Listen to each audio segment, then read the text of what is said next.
Bismillahirrahmanirrahim. Assalamualaikum warahmatullahi wabarakatuh. Innal hamdalillah nahmaduhu wa nasta'inuhu wa nastaghfiruh wa na'udzu billahi min syururi anfusina wa sayyiati a'malina. Man yahdihillah fala mudhillalah wa may yudlilhu fala hadiyalah. Asyhadu an la ilaha illallah wahdahu la syarikalah wa asyhadu anna Muhammadan abduhu wa rasuluh alladzi la nabiyya wa la rasula ba'dah.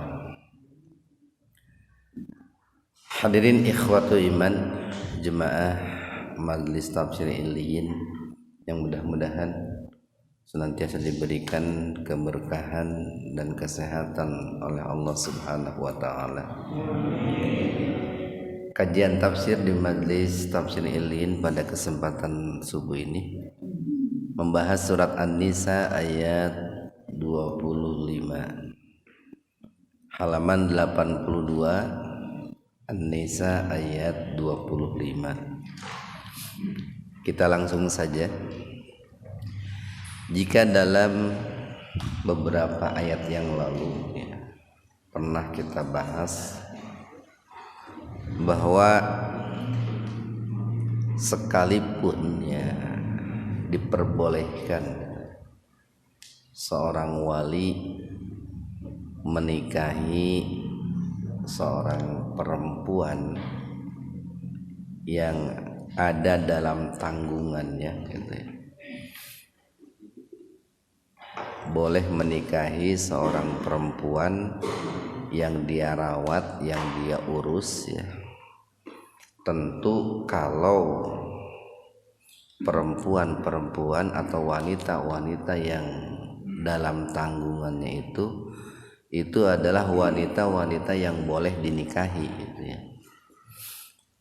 Sekalipun dibolehkan, tetapi kata Allah itu lebih baik menikahi seorang budak. Lebih baik menikahi seorang budak.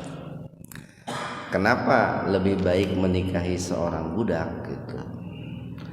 Karena dikhawatirkan kalau menikahi seorang wanita yang ada dalam tanggungannya itu tidak bisa berlaku adil, itu tidak bisa memberikan mas kawin dengan layak Karena barangkali begini, mentang-mentang si wanita ini berada dalam tanggungannya sehingga dia tidak memberikan mas kawin atau memberikan mas kawinnya itu ala kadarnya atau semaunya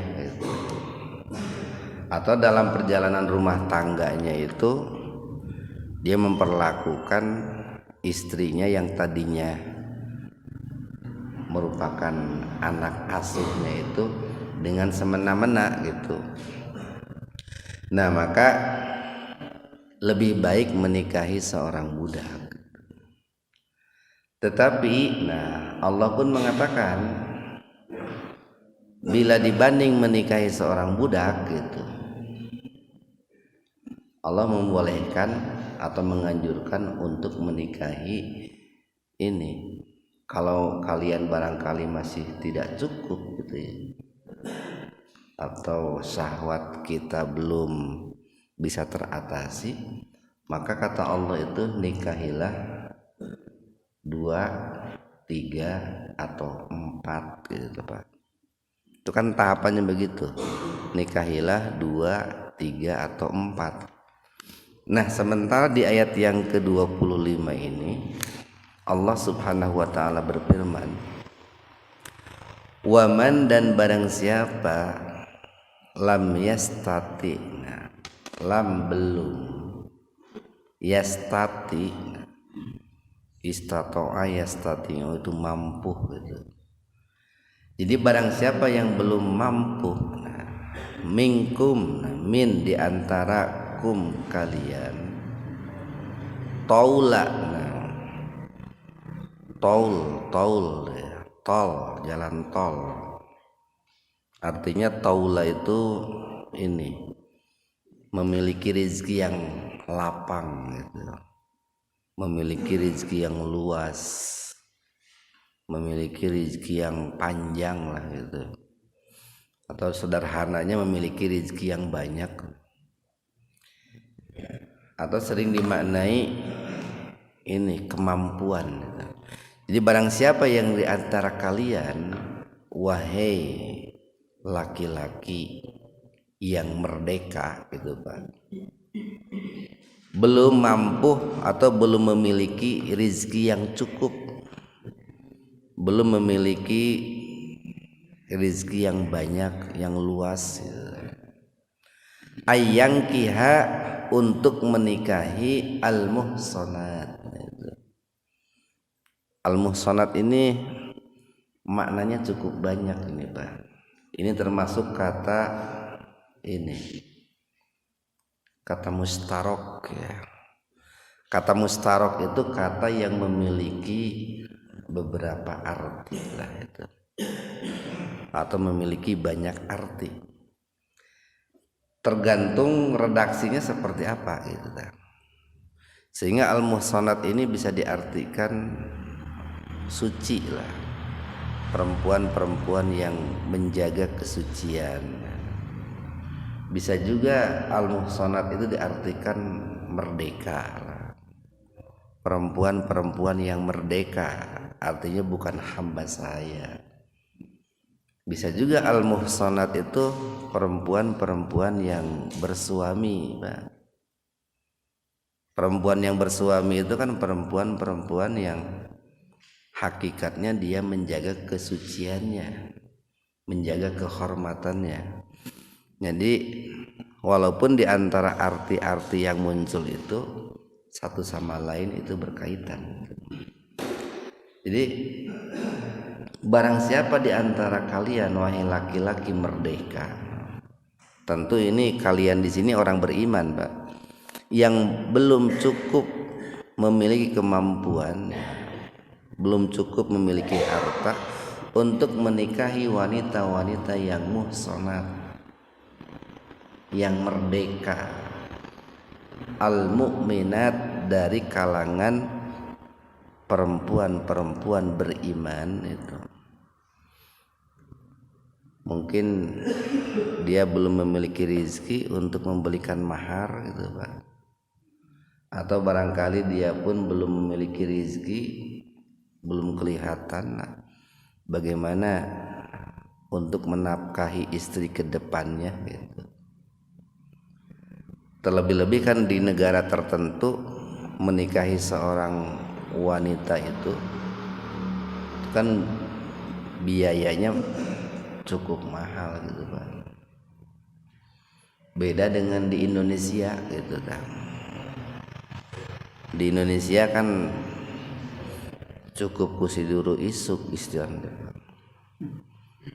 Jadi mas kawinnya kan tidak terlalu mahal. Coba kalau di Arab Saudi itu kalau mau menikah seorang perempuan, maharnya kan sangat besar itu. Nah, maka Allah memberikan solusi nih Pak nih.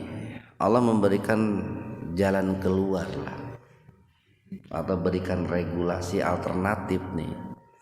Famin, fa maka min dari ma malakat, yang dimiliki aimanukum, di tangan kalian, min fatayatikum, dari hamba sahaya kalian, al mu'minat, yang beriman.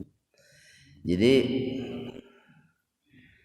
solusi yang Allah tawarkan itu kalau belum mampu menikahi wanita-wanita yang mukminat, yang merdeka gitu, boleh menikahi wanita-wanita yang mukminat sekalipun dia adalah seorang hamba sahaya gitu. Tapi ini bukan sebuah ini Pak, bukan sebuah pilihan utama gitu.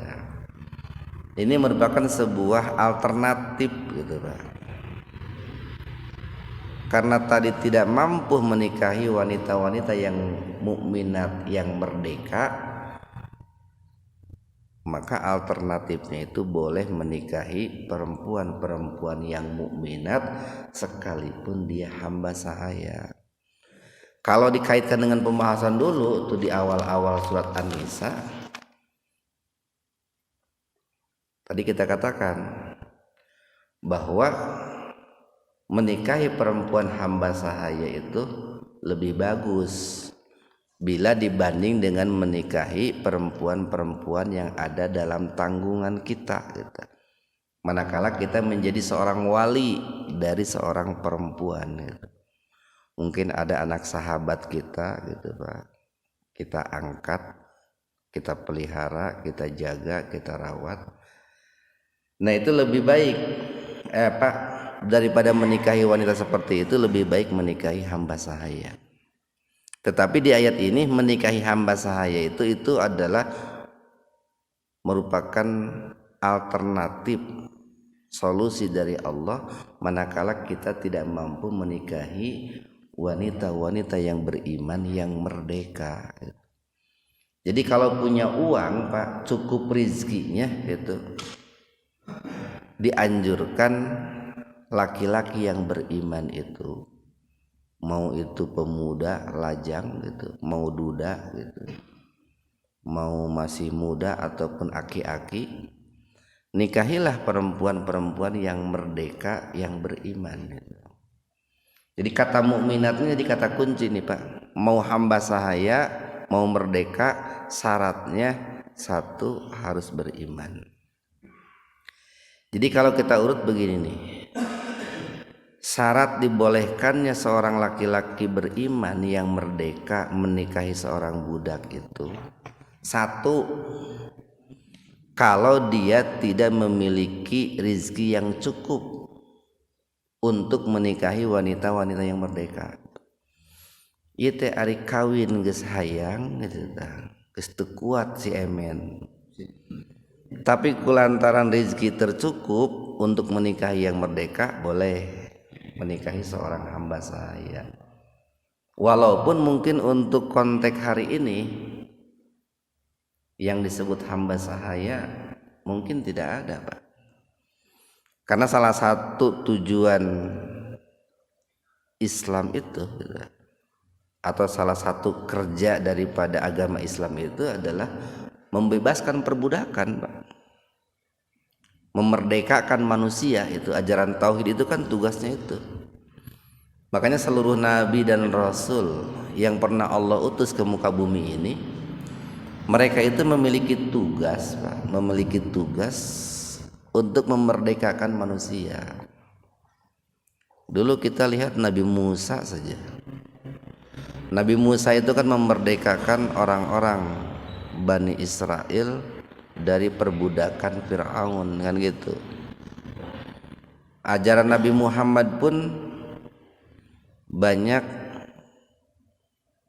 ini. Ketika ada orang yang melanggar itu dalam ajaran kita Islam, itu kan salah satu kifaratnya, dendanya di samping berpuasa, itu salah satunya adalah memerdekakan budak kan begitu. Kalau ada suami yang berhubungan badan dengan istri di siang hari di bulan Ramadan, salah satu kifaratnya kan memerdekakan budak. Kalau ada seorang yang membunuh dengan sengaja gitu ya, dengan alat yang tidak mematikan, itu kan salah satu kifaratnya itu memerdekakan budak. Nah, kenapa kok di situ dicantumkan, selalu dicantumkan memerdekakan budak? Ya untuk memerdekakan manusia, untuk menghilangkan yang namanya perbudakan. Nah, jadi kalau seandainya tidak mampu, yang kedua, tadi yang pertama kan kalau tidak mampu, tidak cukup harta. Yang kedua, yang boleh dinikahi dari seorang hamba sahaya itu adalah hamba sahaya yang beriman. Nah ini kata beriman ini penting Pak. Jadi jangankan wanita yang merdeka, hamba sahaya sekalipun yang boleh dinikahi itu yang beriman.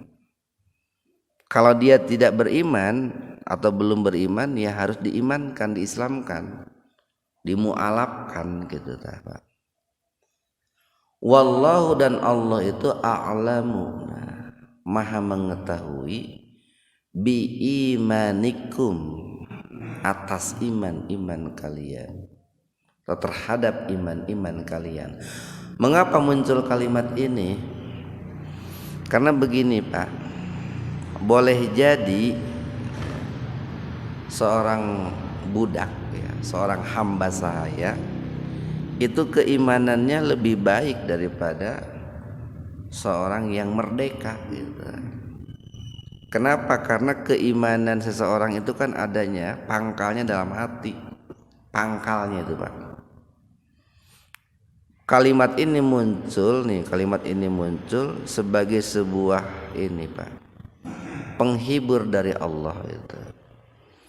Jadi bagi mereka yang belum mampu untuk menikahi wanita yang beriman yang merdeka, tidak mengapa kita menikahi seorang budak. Yang penting dia itu beriman gitu. Dan boleh jadi keimanan mereka itu lebih baik daripada keimanan orang-orang yang merdeka gitu. Dan untuk mengukur keimanan seseorang itu cukup mengukur hal-hal yang sifatnya lahir saja Pak. Sekali lagi nih, untuk mengukur keimanan seseorang parameternya cukup parameter yang nampak saja. Kita tidak punya tugas, tidak punya kewenangan untuk mengukur keimanan seseorang yang sifatnya batin. Makanya muncul Allah maha mengetahui keimanan kalian, karena pusat keimanan itu adanya dalam hati. Kayak beginilah Pak, suka ada orang kan mengatakan begini, wah urusan iman mah urusan privat katanya, hanya Allah yang tahu. Kan suka begitu. Iya betul, yang namanya keimanan itu hanya Allah yang tahu. Tugas kita itu adalah untuk melihat keimanan yang sifatnya lahir Pak, yang nampak, yang kelihatan, yang kedengaran. Ini termasuk dalam memilih pemimpin Pak, yang nampak saja Pak. Bagaimana calon-calon pemimpin itu keimanannya gitu. Masalah urusan batinnya itu masalah urusan dia dengan Allah. Cuman kita melihat, oh si ini nih pemimpin yang ini kelihatannya keimanannya lebih bagus daripada yang ini, daripada yang ini, daripada yang ini. Nah gitu Pak. Lihat saja keimanan yang nampaknya saja. Bukan tugas kita melihat keimanan yang sifatnya batin. Termasuk hamba sahaya pun begitu. Ketika seorang laki-laki yang beriman yang merdeka tidak mampu menikahi wanita yang beriman yang merdeka, nikahilah hamba sahaya, atau silahkan nikahi hamba sahaya tapi yang beriman. Nah, cara menilai keimanannya yang nampak saja gitu, yang kelihatan saja. Ba'dukum, sebagian kalian, mim ba'din, itu merupakan bagian daripada yang lain. Artinya begini, ada yang menafsirkan ba'dukum mim ba'din, kalian itu satu sama lain sebetulnya sama-sama anak cucu Nabi Adam. Baik orang yang merdeka ataupun hamba sahaya itu sama-sama keturunan Nabi Adam. Yang kedua, ada yang menafsirkan ba'dukum mim ba'din itu sebagian kalian itu membutuhkan sebagian yang lain. Laki-laki membutuhkan perempuan, perempuan membutuhkan laki-laki. Nah, cuman ada kalanya ketika laki-laki itu membutuhkan pendamping, tidak punya fulus Pak, tidak punya duit, apalagi untuk mendapatkan wanita yang merdeka yang beriman. Karena wanita yang merdeka yang beriman itu mahal itu Pak, mahal. Namanya juga beriman atuh Pak. Kan kriterianya yang beriman itu kan yang akidahnya bagus, Pak. Ibadahnya lurus, akhlaknya terpuji, menutup aurat, menjaga kehormatan, menutup aib. Wah, pokoknya disegel sedemikian rupa Pak. Mahal tak awewe nu kitu teh Pak. Kulantaran mahal, dia selalu menjaga kehormatan, diusahakan atau berupaya semaksimal mungkin ketika memberikan mahar itu, berilah mahar yang sebesar-besarnya Pak, untuk menghargai keimanan dan kehormatannya. Tapi yang namanya perempuan, kalau ditujukannya kepada perempuan, sekalipun dia beriman, soleha, tong jual mahal-mahal teuing gitu. Tong meminta mas kawin gede-gede teuing, bisi calon suami teh tidak mampu gitu. Kayak begitulah Pak. Laki-laki berusaha memberikan mahar sebesar-besarnya, perempuan berusaha menurunkan mahar sekecil-kecilnya Pak. Nah begitu. Geuning lamun rek nikahkeun teh sok aya geuningnya calon pengantin perempuan atau keluarga dari perempuan itu, saya itu baru mau menikah gitu, atau boleh menikahi anak saya asalkan maharnya sekian. Tak kurang bagus juga Pak itu kalau orang tua wanita atau si wanita mengatakan begitu gitu. Bagusnya begini, bapak mah ibu mah sep kumaha asep we mampu nasabaraha gitu. Tak gitu Pak bagus nama bisi bapak punya anak perempuan gitu tah kanu ngalamar budak urang tah gitu tah sabaraha we mampu. Nah nu penting mah aya mahar gitu tah. Itu kalau kita berada di pihak wanita Pak, di pihak perempuan. Kita lanjutkan nih. Fangkihu maka nikahilah. Ini kan perintah untuk laki-laki. Tadi laki-laki yang beriman dan merdeka. Siapa yang harus dinikahi itu? Hunna. Hunna itu domir untuk jenis muannas, tapi jumlahnya banyak gitu Pak. Pangkihuhunna maka nikahilah mereka, perempuan-perempuan hamba sahaya itu, perempuan-perempuan yang tidak merdeka itu, biidni dengan izin ahlihinna, dengan izin keluarganya Pak, atau dengan izin tuannya. Biasanya kan seorang hamba sahaya itu kan punya majikan, punya tuan. Nah, ini syarat yang kedua Pak nih. Syarat yang ketiga. Tadi yang kedua kan syaratnya beriman si hamba sahayanya itu. Syarat yang ketiga tetap harus minta izin. Jangan nyolonong wah da imah hamba sahaya cenah. Teu kudu teuing izin. Ieu mah hamba sahaya teu kudu teuing mere mas kawin. Teu bisa kitu. Sekalipun dia hamba sahaya, sekalipun dia itu seorang budak, ketika mau dinikahi itu kan ada tuannya atau dia punya keluarga. Kan moal mungkin jual borojol wae aya gitu kan, aya orang tuanya. Nah, mintalah izin kepada orang tuanya atau kepada tuannya. Kalau orang tuanya mengizinkan silahkan. Tapi kalau orang tuanya atau tuannya tidak mengizinkan, ya tentu tidak boleh Pak. Kenapa? Karena status hamba sahaya itu tergantung keputusan tuannya Pak itu Pak. Jadi kan yang namanya juga budak Pak, bukan orang merdeka. Orang merdeka itu punya kebebasan untuk memilih. Sementara seorang hamba sahaya, seorang budak itu keputusannya ada di majikannya gitu Pak. Maka mintalah izin kepada majikannya itu kalau mau menikahi mereka. Itu yang ketiga. Kemudian yang keempat, wa'atu, nah, dan berikanlah. Kita sering sampaikan di Al-Quran itu ketika Allah menyebut kata memberi, ada dengan atu atau ita istilahnya itu, ada dengan i'to. Kalau dengan i'to itu memberi dengan terpaksa, itu memberi karena ini karena itu kalau i'to. Tapi kalau wa'atu itu memberi dengan sukarela, dengan batin, lahir dan batin, tanpa ada tekanan, tanpa ada paksaan itu Pak. Tanpa ada embel-embel yang lain. Nah itu atu.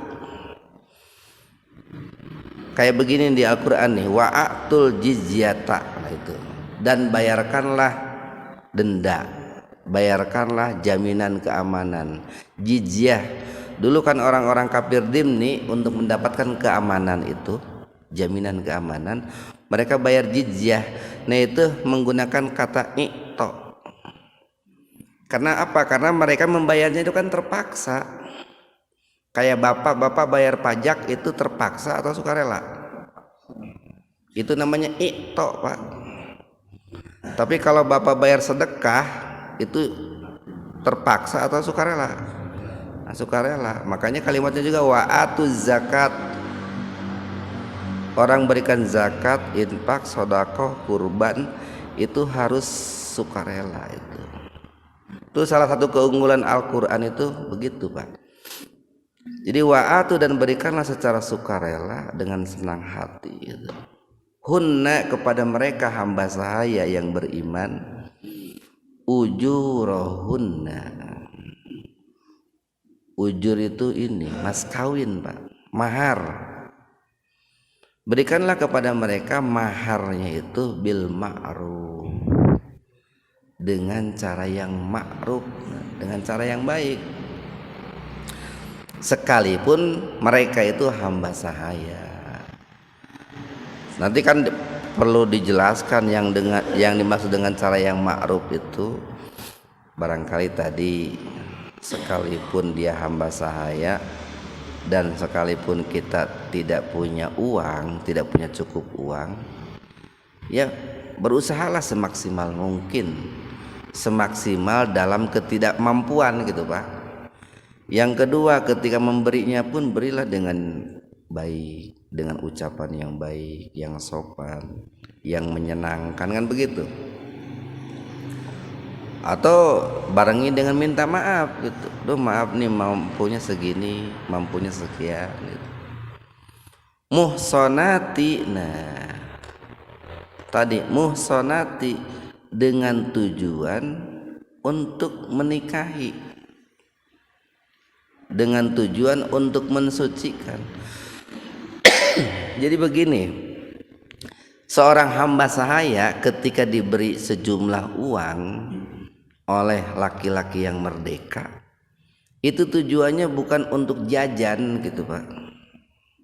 Nah gini bahasa supir mah jajan, tongsok jajan di luar lah, di magepan ayah kan gitu Pak. Jadi tujuannya itu muhsonat, untuk menjaga kesucian.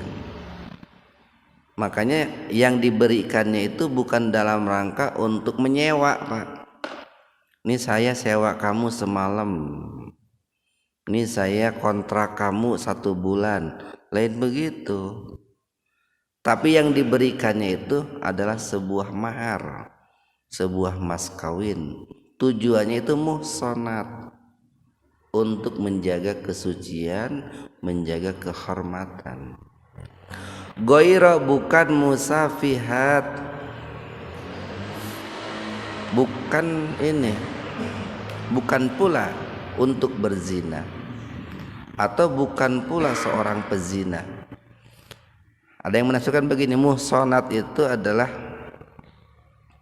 tadi ada ditujukan kepada suami, calon suami laki-laki Pak, Kalau ditujukan kepada laki-laki, maka maksudnya muhsanat di sini si laki-laki memberikan sejumlah uang itu dalam rangka mensucikan,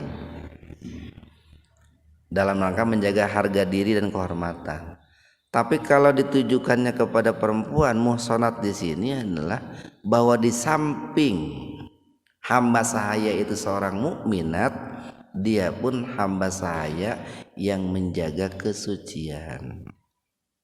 Berikutnya goiro musafihat. Goiro bukan musafihat. Nah, kalau ditujukan kepada laki-laki, maka goiro musafihat di sini adalah tujuannya bukan untuk berzinah gitu. Si laki-laki memberikan sejumlah uang kepada hamba sahaya itu bukan untuk membeli dirinya, bukan untuk menyewa dirinya, bukan untuk mengontrak dirinya, tetapi untuk mahar, Pak, untuk mahar. Itu kalau ditujukan kepada laki-laki. Kalau ditujukan kepada si hamba sahaya yang perempuan tadi, maka goiro musafihat itu adalah hamba sahaya yang bukan pezina, yang bukan pelacur. Kalau zaman sekarang mah ini, Pak, istilahnya itu diperhalus. Naon pezina ada gini. Pekerja seks komersil gitu, Pak. Itu tahapannya banyak tuh, tahapan untuk memperhalus perbuatan zina itu. Ada dulu itu asusila. Asusila. Ayeuna mah teu seks komersil, pekerja seks komersil. Di mana didamel? Di Jakarta.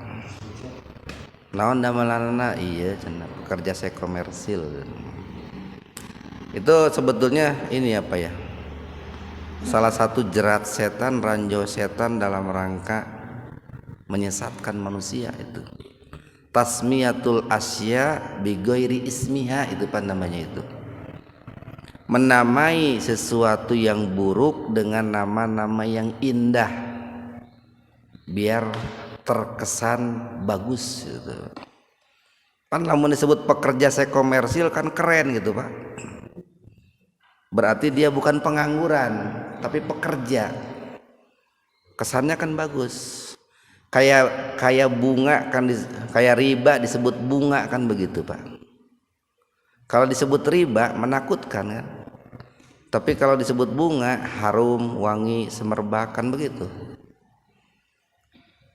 Kayak kalau orang kafir disebut non muslim, itu kan kesannya bagus itu, Pak. Dia orang non muslim. Tapi kalau disebut kafir kan mengerikan. Orang PKI disebutnya dia orangnya sosialis. Kan halus itu, Pak. Dia itu sih apa sih ideologinya sosialis. Kan kesannya bagus kalau disebut sosialis. Tapi lamun disebut komunis kan angker gitu, Pak. Nah, itulah tasmiyatul asya bi ghairi ismiha. Salah satu ranjau setan dalam rangka menyesatkan manusia. Dulu itu, Pak, setan ketika menyesatkan iblis kan begitu. Ketika menyesatkan Nabi Adam begitu. Wahai Adam, kalau kamu ingin kekal dalam surga, makanlah, dekatilah sajaratul khuldi gitu, pohon keabadian kan itu. Karena disebutnya pohon keabadian itu kan iming-iming itu, Pak. Coba kalau disebutnya pohon kecelakaan gitu, Pak, pohon kebinasaan, kan mengerikan. Disebutlah oleh iblis itu sajaratul khuldi, pohon keabadian. Jadi yang menamai pohon itu dengan pohon keabadian itu iblis, Pak. Iblis dalam rangka membujuk Nabi Adam. Kita lanjutkan nih. Wala, dan janganlah muttahidat, dan bukanlah gitu, Pak. Wa dan la, bukanlah muttahidati ahdan. Muttahidati ahdan ini kalau dimaknai itu begini, seorang budak yang suka menyimpan laki-laki simpanan itu. Seorang budak yang memiliki laki-laki piaraan gitu. Seorang budak yang suka. Jadi dulu kan begini, Pak, kalau di kalangan orang-orang Arab itu, kalau mereka itu berzina secara sembunyi-sembunyi gitu, tanpa mengumumkan, itu bagi mereka tidak aib dulu, itu tidak aib. Makanya tidak sedikit hamba sahaya itu yang menjadi simpanan orang-orang, khususnya yang tidak mampu ekonominya itu. Yang penting jangan diketahui oleh orang banyak gitu, Pak. Nah, maka di sini nih diberikan kriteria seorang hamba sahaya yang boleh dinikahi itu. Tadi yang berapa tuh ya? Satu, kalau laki-laki tidak mampu. Yang kedua, hamba sahayanya beriman. Yang ketiga, ada izin dari keluarganya atau majikannya. Yang keempat, diberikan mas kawin. Yang kelima, bukan seorang pezina, tapi seorang muhsanat. Yang keenam, dia pun bukan seorang hamba sahaya yang suka menyimpan laki-laki hidung belang di mana teh, Pak? Ayo hidung belang teh kumaha teh, hidungna belang gitu. Itu yang keenam itu, Pak. Faidah dan apabila apabila si hamba sahaya itu sudah disucikan, sudah dijaga kehormatannya, sudah dinikahi, Pak. Jadi ketika orang dinikahi itu kan disucikan sebetulnya, Pak, atau dijaga kesuciannya, dijaga kehormatannya. Nah, apabila seorang hamba sahaya itu sudah dijaga kehormatannya dengan cara dinikahi, fa'in, maka jika ataina dia melakukan bifahisatan, perbuatan keji. Ini pun menggunakan ataina, Pak. Kalau tadi kan wa'atu, ini ataina, sama-sama artinya, Pak. Artinya kalau si hamba saya itu melakukan perbuatan zina dengan senang hati, dengan sukarela, atau dengan ini, Pak, dengan merasa gembira kan. Ada orang itu kan yang berhubungan badan karena dipaksa gitu kan, Pak, diperkosa kan begitu. Nah, ini si hamba sahaya yang sudah dinikahi oleh pemuda tadi yang beriman itu, dia melakukan perbuatan keji, perbuatan zina. Bagaimana hukumannya itu? Fa'alaihinna. Nah, ini menggunakan ala, Pak. Itu menunjukkan ada sebuah sanksi, hukuman, konsekuensi. Maka hukuman bagi hamba sahaya yang sudah dinikahi tadi itu beda dengan hukumannya seorang wanita yang merdeka, Pak. Beda, Pak. Apa hukumannya itu? Nisfu, separoh, ma hukuman alal muhsonati, separoh dari wanita-wanita yang merdeka, minal azab, daripada hukumannya, daripada sanksinya itu. Jadi begini, Pak nih, ini banyak para ulama menafsirkan bahwa hukuman yang diberlakukan itu bukan hukum rajam, Pak. Kenapa? Karena kalau hukum rajam nggak ada hukum rajam separoh gitu. Oh, itu dihukum rajamnya separoh saja, hese kan, Pak.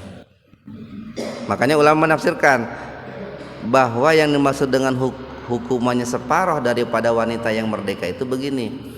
Kalau wanita yang merdeka berzina dan statusnya itu belum menikah, itu lajang gitu, itu kan didera 100 kali, Pak. Tempo hari pernah kita bahas tuh, az-zaniyatu waz-zani fajlidu kulla wahidin minhuma mi'ata jalda, 100 kali cambukan. Itu kalau laki-laki dan perempuannya merdeka gitu. Nah, ini kan yang dinikahinya itu adalah seorang perempuan hamba sahaya, sudah dinikahi, dijaga kesuciannya, tapi selingkuh gitu, Pak. Dia bermain serong di belakang suaminya itu, tetap dihukum, tapi hukumannya separuh dari hukuman wanita yang merdeka. Berarti berapa?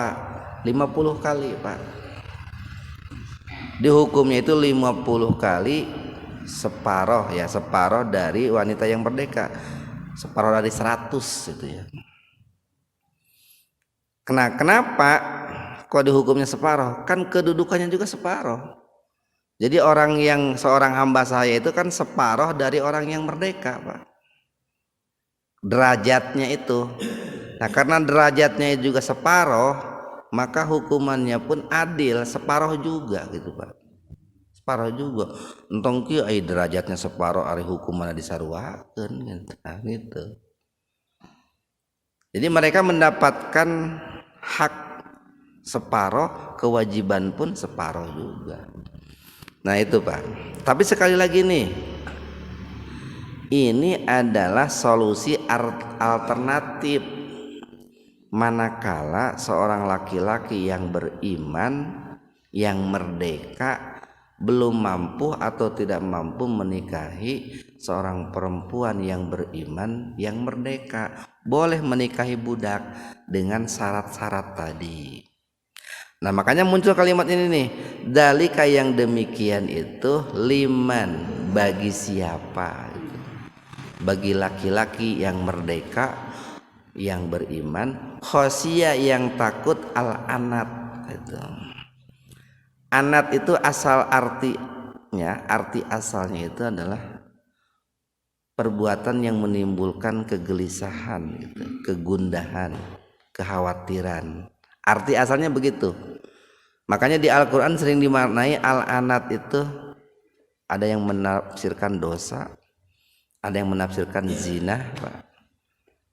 Jadi yang demikian itu, nah solusi di atas tadi itu dibolehkan oleh Allah, ditawarkan oleh Allah bagi laki-laki beriman yang merdeka, yang takut terjerumus kepada perbuatan zina. Perbuatan zina itu kan itu menimbulkan kegelisahan, Pak. Kumaha lamun hamil kan. Kumaha lamun kanyahoan gitu. Makanya disebut anat itu begitu. Orang ketika berzina menikmati zina, tapi setelahnya kecemasan, kegelisahan yang timbul. Aduh, ya lamun nepikeun ka hamil kudu dikawin, pamajikan jadi ngalobaan benernya. Resiko dia jadi nambahan kan gitu tah, gelisah, Pak. Hanjakal gitu. Jadi yang demikian itu adalah bagi orang-orang yang takut jatuh kepada perbuatan-perbuatan zina, keji minkum di antara kalian.